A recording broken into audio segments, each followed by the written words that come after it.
Olá a todos e todas, um prazer enorme estar aqui com vocês, retomando os trabalhos do Entre Elas nesse segundo semestre. E hoje nós vamos ter um bate-papo entre Paula, Bianca, Maíra, e pedimos já desculpas, porque infelizmente a nossa querida amiga Evelyn não poderá participar, ela teve um imprevisto, mas mandou o abraço para que a gente possa continuar, e ela estará conosco em outubro nas próximas lives que nós iremos fazer. E a ideia de hoje é justamente a gente retomar, com um bate-papo mesmo, né? Como está essa vida de professora, professora presencial, professora à distância, advogando, advogadas, né? Afinal de contas, o trabalho não para. É até por isso mesmo que o podcast a gente não conseguiu gravar antes, por conta, né, de todos os compromissos aí, imaginem só, né? 4 pessoas muitíssimos ocupadas, e até ter uma agenda, etc. Mas a gente conseguiu estar aqui hoje para poder conversar com vocês um pouco, para poder também falar um pouco sobre essa vivência que nós temos e poder também compartilhar com vocês os aprendizados, né? Afinal de contas, a troca ela é extremamente importante. E eu vou começar, né, perguntando para a querida Bianca, que já no nosso primeiro episódio comentou sobre a carreira dela, e aí a gente pode retomar nesse ponto. A gente, né, gostaria muito de ouvi-la, Bianca, agora que você está no segundo semestre da LLM, como está sendo essa experiência, morar em outro país, né, que fala outra língua. Como tem sido isso para você? Compartilhar aqui um pouco com a gente. Olá, Paula, olá, Maíra, olá, pessoal. Prazer conversar com vocês de novo. E indo direto para a pergunta da Paula sobre o LLM em outro país, é desafiador. A cultura jurídica é diferente, a cultura do local é diferente, o idioma é diferente. Por mais que você, fala por mim, né? Por mais que você pense que domine um idioma, eu viajo, eu converso com qualquer pessoa, eu já fiz vários cursos, eu fiz curso de inglês jurídico, lidar com o idioma na área técnica, numa sala de aula, uma pesquisa acadêmica, numa apresentação, envolve um outro tipo de preparação, e normalmente alunos, ex-alunos me escrevem falando disso. E a resposta é: vai lá e faz, vai lá e treina. A primeira vez não vai ser perfeita e vai melhorando. Então, tem sido bem desafiador, mas tenho aprendido bastante. A configuração jurídica da União Europeia é totalmente diferente do que a gente tem no Brasil, né? Um país só. Então, aprender sobre o funcionamento, da União Europeia, dos Estados-membros, atuando em conjunto, tem sido desafiador, mas lindo ao mesmo tempo. E para quem me pergunta, também recebo várias perguntas. Bianca, eu quero fazer LLM fora. Como eu faço? Quero ir para os Estados Unidos, eu quero ir para a Europa, como eu escolho?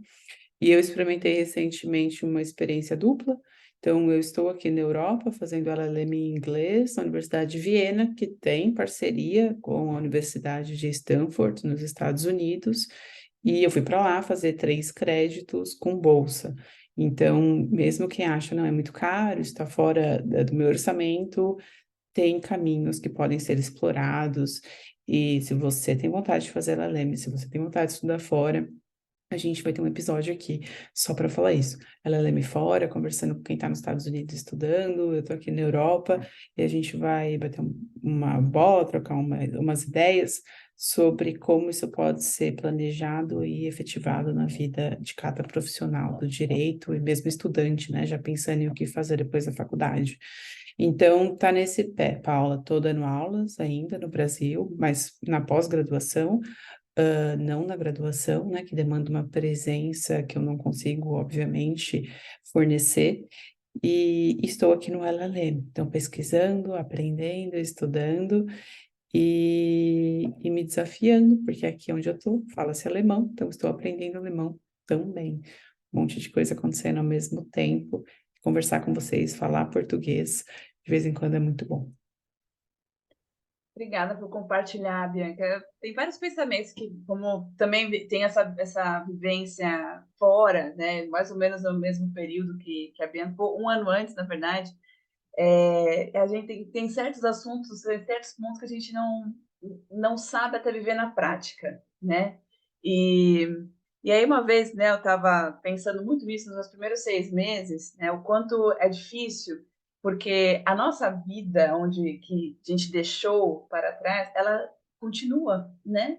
E é uma coisa muito doida isso, porque ali continua, e é como se você tivesse um ponto e vírgula, né? Porque a sua outra vida continua aqui. Então, você mantém duas vidas porque você não deixou de amar as pessoas que estão lá, não deixou de querer, né, ter a sua presença ali, mas ao mesmo tempo você não consegue estar lá. Foi uma vez que eu estava voltando, eu estava andando de trem, e aí veio a sensação, eu falei, nossa, queria ir para Paulista esse final de semana. E aí eu me dei conta que eu não posso pegar aí um ônibus e ir para Paulista, né? E assim, parece tão banal, mas era tão real, as fichas ela cai às vezes de diversas formas, né? E aí eu falei, bom, a Paula numa outra dimensão poderia fazer esse planejamento. A Paula de hoje ela não consegue, né? Então uma vivência muito além da saudade, tudo que a gente sente, é uma vivência muito interessante, né? Filosoficamente pensando, então eu penso muito nessas questões, né? De como a vida fica lá, se mantém e você perde totalmente o controle, ou seja, as coisas estão acontecendo com ou sem você, e você tem também a possibilidade de ver isso, né? Não é que ela está acontecendo e você não sabe o que está acontecendo, né? Você tem uma continuidade, mas ao mesmo tempo você tem uma outra continuidade que as pessoas de lá não sabem. Então, é uma coisa muito engraçada isso, né? Você estando aqui, você consegue ver e saber o que está acontecendo e ter essa vivência. Ou seja, a gente fala de uma certa comida, né? Do trânsito de São Paulo, você sabe. Mas você fala assim, nossa, é muito difícil na padaria e pedir uma comida em alemão. As pessoas falam, deve ser, mas ninguém não sabe como é que funciona, etc, né? E aí tem tudo isso junto com o acadêmico, né? Que é esse esforço que a gente faz para poder continuar estudando, para poder, né, se manter atualizada, manter, né, as aulas à distância, ou seja, esse foi um ponto que nos permitiu, né, estar conectados. Hoje a gente está aqui, para estar brincando, né, com a Maíra, são os 3 países hoje aqui, Alemanha, Áustria e Brasil, e a gente está aqui e continua, né? E eu acho que essa perspectiva também de se abrir para o acadêmico, ela é desafiadora, sair do tradicional. E aí, pensando nesse tradicional, do que a gente entende, né, do acadêmico, seja da vivência internacional, seja a vivência internacional e a vivência interna, também tem outros pontos de carreira que algumas pessoas do direito, quando pensam em carreira, né, e vai querer ser funcionário público, não tem na consciência que ser funcionário público também pode ser professor ou professora como funcionário público. E essa trajetória também é uma trajetória que exige muito de nós. E para isso, a gente vai ouvir da nossa querida Maíra como é que é se preparar, quais são os desafios, né, do professor, professora, que tem essa vocação, né, e essa intenção de prestar um concurso para ser professora, professora de uma universidade federal, estadual, enfim. Como que seria, quais seriam essas dicas que você poderia dar para nós, Maíra? Satisfação enorme estar aqui com vocês, Paula, Bianca, já mandando um abraço para a nossa querida Evelyn. É sempre muito bom participar desse encontro, porque a gente troca muitas vivências e é reconfortante, porque às vezes a gente está em uma situação que a gente acha que está sozinho. Só eu estou passando por esse problema, ou só eu estou passando por essa situação. Mas aí, quando a gente vê uma rede, por isso é importante as redes de contato, é para isso, né? Para a gente ver que não está sozinho e que a gente pode contar com as outras pessoas que estão por perto. Então, eu já agradeço demais, né, vocês estarem aqui comigo e nossos ouvintes, para a gente sempre falar sobre a realidade. Porque, não que eu sou contra os coaches, né? Hoje em dia na internet tem muito coach, o milagre, a dica, as pílulas, mas a gente sabe que a vivência é muito mais profunda, até porque tem muitas nuances, né? Por exemplo, vocês falando sobre a questão dos intercâmbios acadêmicos, eu fiz meu mestrado e meu doutorado todo no Brasil. Então, eu não fiz intercâmbio, não fiz sanduíche, e nesse meio termo eu tive minha filha. Então, tem a questão também de como a vida familiar e pessoal, ela interfere e muito nos planos acadêmicos, né? Se eu tivesse planos para fazer um doutorado sanduíche, eu tive que adiá-los por conta da questão da maternidade. Então, aí a gente vai se adaptando. Então, acho que a gente, no meio acadêmico, acaba sendo um pouco resiliente, porque uma situação que chega para nós e ela muda, a gente não tem muito tempo para lamentar, porque a vida continua. A gente vai ter semana que vem uma prova, semana que vem um trabalho, semana que vem um seminário. E aí, falando sobre essas opções de carreira, eu acho muito importante ter esse leque, né? O curso de Direito é um curso do leque, tanto que quando nós tivemos nosso primeiro encontro do podcast, nós falamos sobre isso, né? Nas nossas vivências, e todas falaram a mesma coisa. O curso de Direito, às vezes, não era a primeira profissão, mas é a profissão do leque.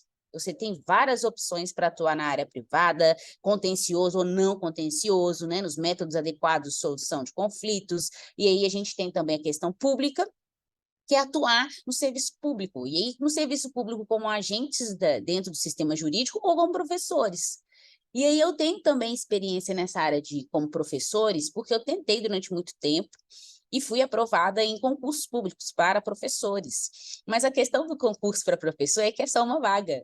Então eu já fiquei em segundo lugar, já fiquei em terceiro lugar, e muitas vezes já fiquei a pronto de ser a próxima da lista, mas acabou o prazo do concurso. Essa foi uma das vezes que eu mais fiquei assim, né, chateada, impactada, mas paciência, né, porque os concursos públicos eles têm uma data, né, 2 anos de validade que pode ser prorrogado por mais 2.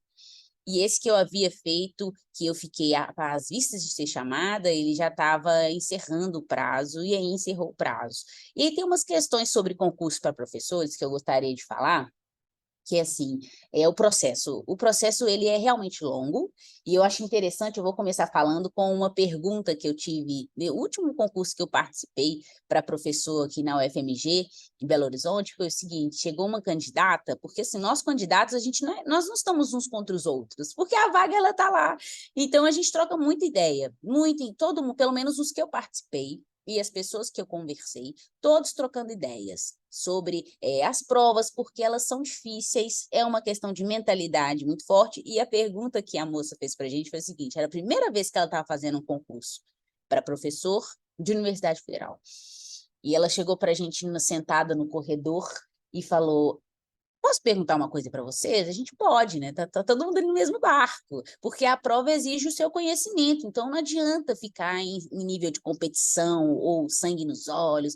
Você tem que ir lá e escrever o que você sabe, não tem muito saída com relação a isso, nem estratégia. Mas ela perguntou, o concurso é difícil? E depois que ela perguntou isso, estava todo mundo sentado no corredor, todo mundo começou a rir. Mas não rindo dela ou zombando dela, mas porque a gente estava rindo de nervosismo, porque de fato é um concurso que, se parar para pensar, é melhor não fazer. Mas a questão é porque ele é muito complicado no sentido de você estar atento aos processos, a cada etapa. A primeira etapa é uma prova escrita, e é uma prova escrita onde você pode responder perguntas ou você vai falar abertamente sobre um tema. E um ponto que eu acho interessante nos concursos para professores é que os temas já estão no edital desde o início. Então, quando publica o edital, e geralmente a prova vai ser 90, 60, 120 dias depois do edital, você tem muito tempo. Você tem 1, 2, 3 meses em contato direto com os temas. Então, geralmente são 10 pontos ou 15 pontos, e você já tem contato com esses pontos da área que você escolheu fazer a prova, e você pode ir estudando. E nós que somos do direito, temos ainda o privilégio de poder, por exemplo, e aí já é uma dica, né, já que a Paula perguntou, Maíra, tem dica? Eu ia perguntar para a Paula, Paula, você não tem uma dica para... Mas já que você perguntou para mim da dica, é o seguinte, utilizar os temas para a gente lecionar nas nossas aulas. Então, se for aula que você leciona, você já vai estar estudando para o concurso público enquanto está lecionando. Então, a primeira dica que eu dou é essa, utilize dos pontos do concurso público para preparação nas aulas que você estiver lecionando e que tiver relação, é claro, né? Você não pode, do nada, estar dando direito administrativo, vai participar de uma seleção empresarial, aí do nada, hoje é métodos autocompositivos, não, mas do nada. Então, assim, preciso fazer esse encontro, né? O que eu tenho feito é isso, analisar os pontos dos editais, a partir dali estudar, se puder casar com as aulas que eu vou lecionar, vamos fazer essa combinação e ficar atento às etapas, pessoal, porque tem muita gente que perde esses concursos para professor porque não fica atento às datas, porque eles colocam datas, por exemplo, da segunda etapa, que a segunda etapa é oral. A segunda etapa é você lecionar, né, apresentar uma aula de 50 minutos, no máximo, para a banca, dos mesmos temas que estão no edital desde o início. Ou seja, uma outra forma de preparação é você também fazer aulas sobre todos os temas.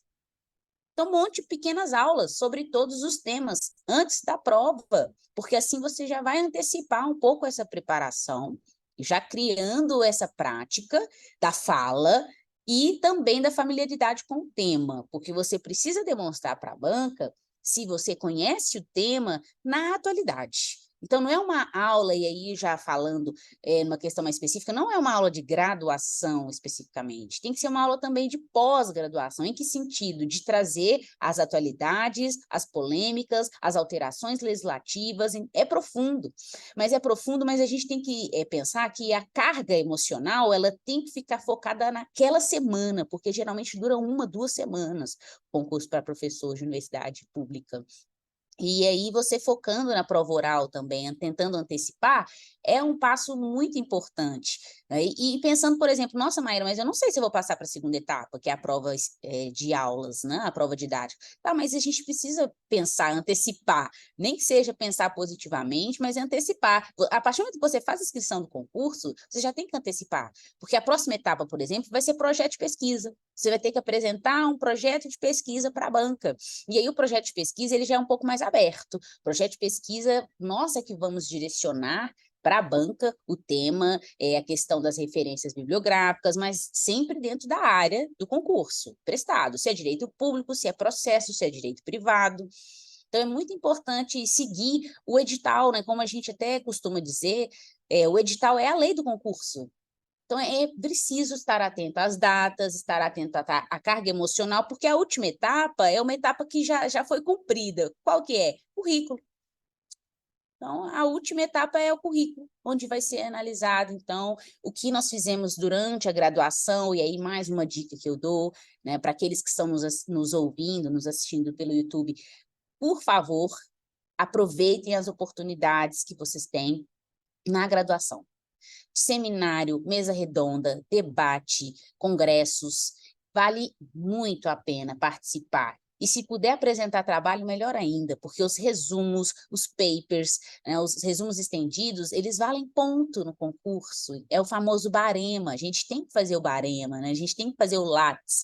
E aí o pessoal costuma dizer que a vida não cabe no Lattes. É realmente, e que bom que não cabe no Lattes, né? Para a gente poder depois dar uma relaxada, né? Porque o processo de um concurso, Bianca e Paula, ele não é nada fácil, né? Como a pergunta que a colega fez para a gente no corredor, né? É uma prova difícil, mas a gente pode se preparar de várias formas. E eu costumo dizer que provas, exames, vale muito do dia como a gente está.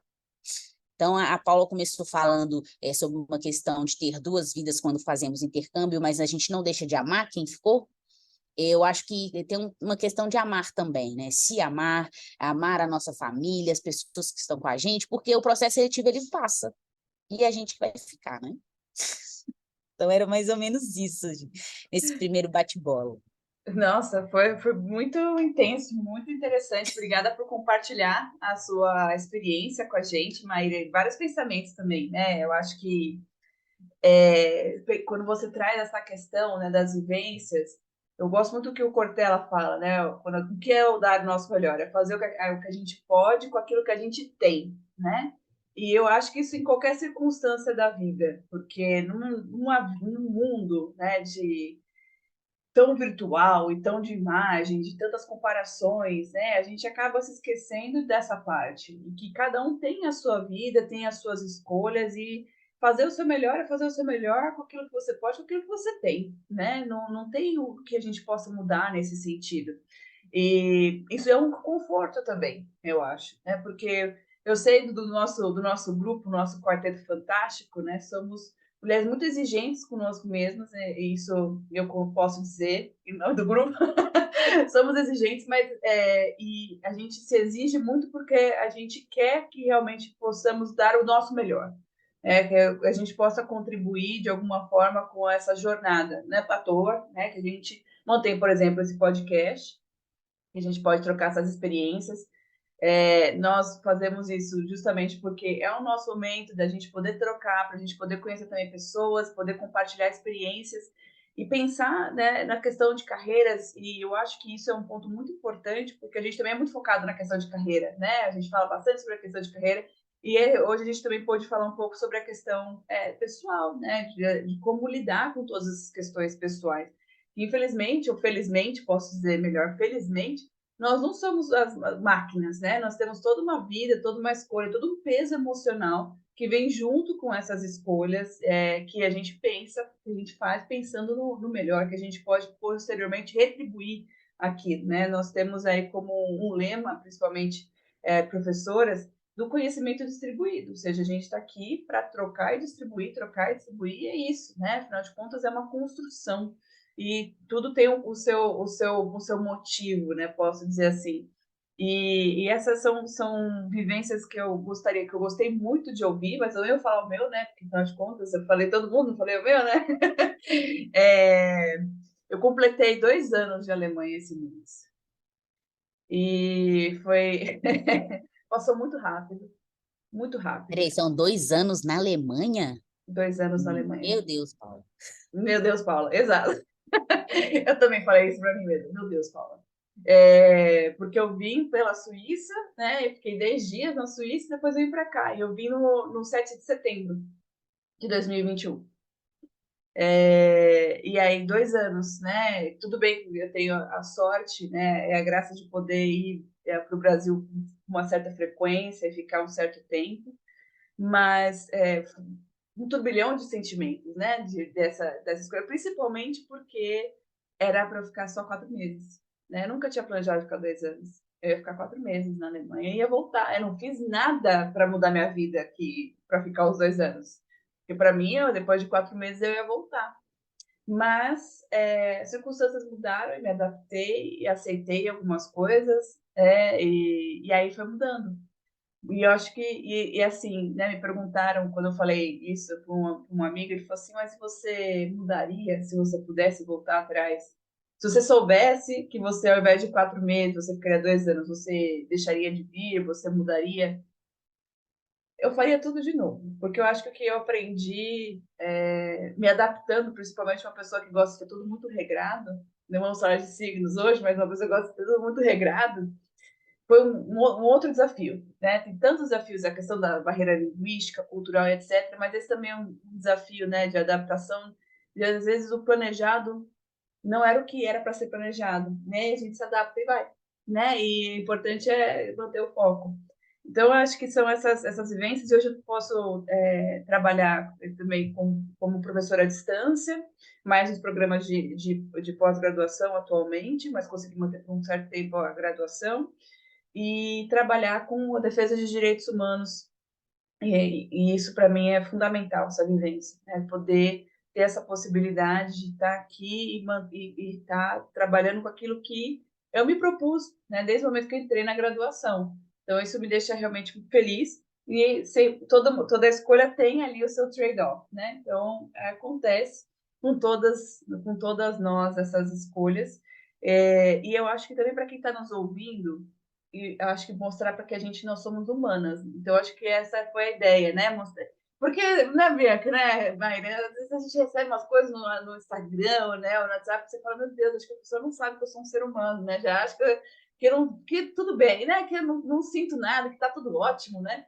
Mas é que a gente tem sempre um recorte, né? Vem a Bianca, vem um recorte da Bianca, vem um recorte da Maíra, vem um recorte da Paula, né? E as pessoas não veem o todo, né? E em nenhum momento a gente está aqui para dizer para vocês o que deve ou não deve fazer, não é a nossa perspectiva.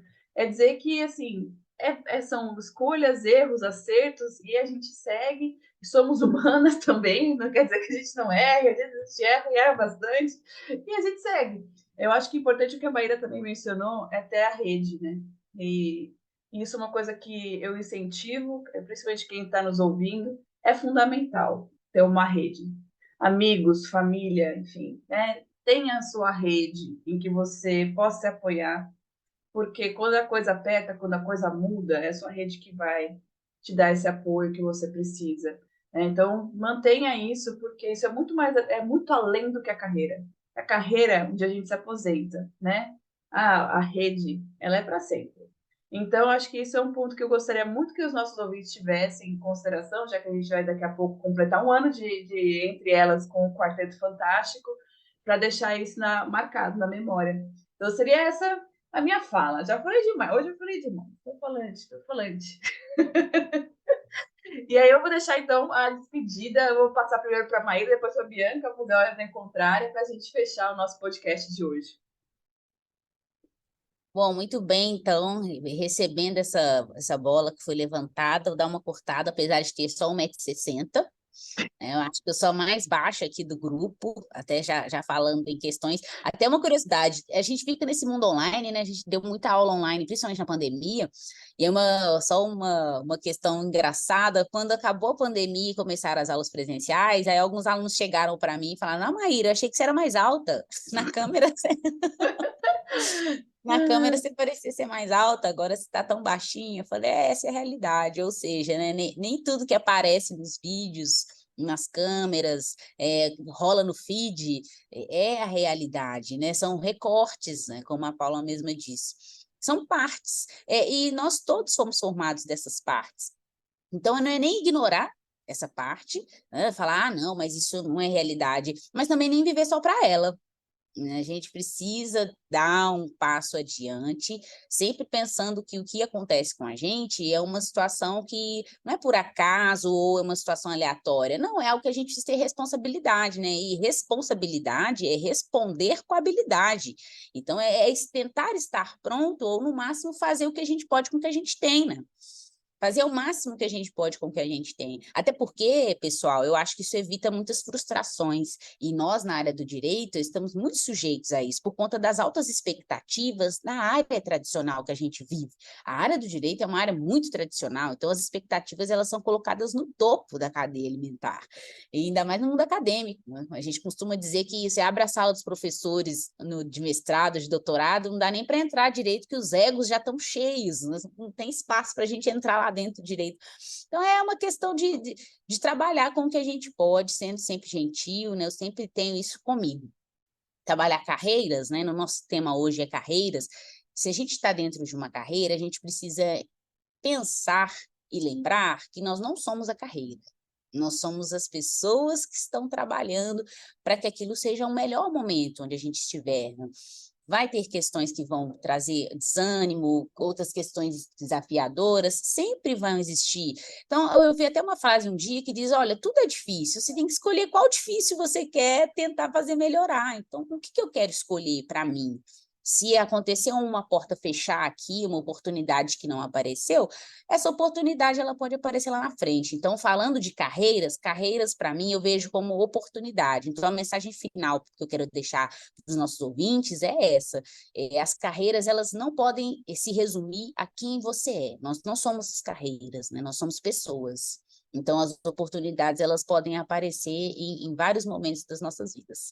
Então, um abraço, pessoal. Eu já retomo aqui a fala, como a Paula passou, e agora eu corto a bola mesmo, no alto do meu 1,83 m. Também ouvi isso, Maíra, muito quando as aulas voltaram para o presencial. Nossa, professora, eu achei que você era baixinha. Não, sou bem alta. Esse recorte mostra só o rosto, né? E ouvindo vocês falando, né, sempre um prazer ouvir as histórias, as perspectivas, me vieram duas cenas, dois recortes que valem para a despedida. Então, primeiro, eu escuto ainda bastante, mesmo dando aula no pós-online, participando de eventos online. Nossa, professora, tá tão longe, eu estou no último ano da graduação, estou no meu primeiro ano de formado, eu acho que eu nunca vou conseguir chegar no mestrado, no doutorado, passar num concurso, que é considerado difícil. É, como eu faço? Então, acho que a sua fala, Maíra, é bem importante. É um passo de cada vez, é um seminário aqui, é um trabalho ali, então não pensa só no final, porque o final não existe. A gente está constantemente aprendendo e todas as experiências nos ensinam, concursos difíceis, mestrados difíceis no Brasil e fora. E aí, aqui uma experiência curiosa e cômica pela qual eu passei. As culturas são diferentes. E aí, estando nos Estados Unidos, com alunos dos Estados Unidos e alunos de fora, numa conversa de apresentação fora da aula, eu perguntei para um colega austríaco que tinha ido para o evento anterior do curso lá, perguntei como foi o jantar. Uma pergunta corriqueira, né? Para a realidade brasileira, para a cultura brasileira. Como vocês responderiam? Imagino. Foi bom? Foi ruim? Foi longo? Foi agradável? Ele falou: eu não comi nada. extremamente literal. Então, isso é corriqueiro aqui, eles são muito mais literais do que nós somos no Brasil, como, em termos gerais, né? E, por vezes, eu me pego pensando, como isso afeta a nossa cultura jurídica? Por que será, eu, professora de processo civil, né? Por que será que todo o debate sobre a natureza jurídica da ação foi feita por alemães trocando cartas e olhando detalhes e detalhes e detalhes e detalhes de como uma ação aparece no poder judiciário? E eles fizeram isso por muito tempo para evoluir a ciência jurídica e chegar na natureza jurídica da ação.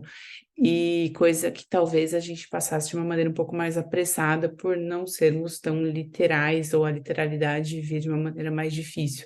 E às vezes na graduação eu escutava os alunos reclamando, mas professora, precisa mesmo de tanto detalhe? A gente precisa mesmo de tanta classificação? Coisa que aqui é tipo natural, normal, tem pouca, tinha que ter mais. E uma conversa do jantar já mostra isso. E então, quando eu falei do desafio, é aprender até sobre isso, como a cultura afeta o ordenamento jurídico. Então, venham nessa aventura do podcast do semestre, vamos conversar sobre LLM fora e vários outros temas, e vai ser um prazer dialogar com vocês, ouvintes, vocês, Quarteto Fantástico, e aqui eu já me colocando nisso, sem modéstia. E também um abraço para a Evelyn, espero conversar com ela em breve no próximo episódio. Tchau, tchau, gente. Paula, com você. Muito obrigada, fechamento de ouro do Quarteto Fantástico. Agradecer pelas palavras de vocês, pelo aprendizado. A gente sempre sai, né, muito rica e com muitos pensamentos e muitas reflexões. É essa a ideia. Agradecer aos nossos ouvintes, às nossas ouvintes que sempre estão aqui conosco. Um abraço para a nossa querida Evelyn. Estaremos juntas nos próximos encontros. Não perca, teremos aí vários temas legais para esse semestre. Vamos fechar com chave de ouro. Um abraço a todos e todas. Até breve. Até breve, pessoal. Um abraço, Evelyn. Beijo.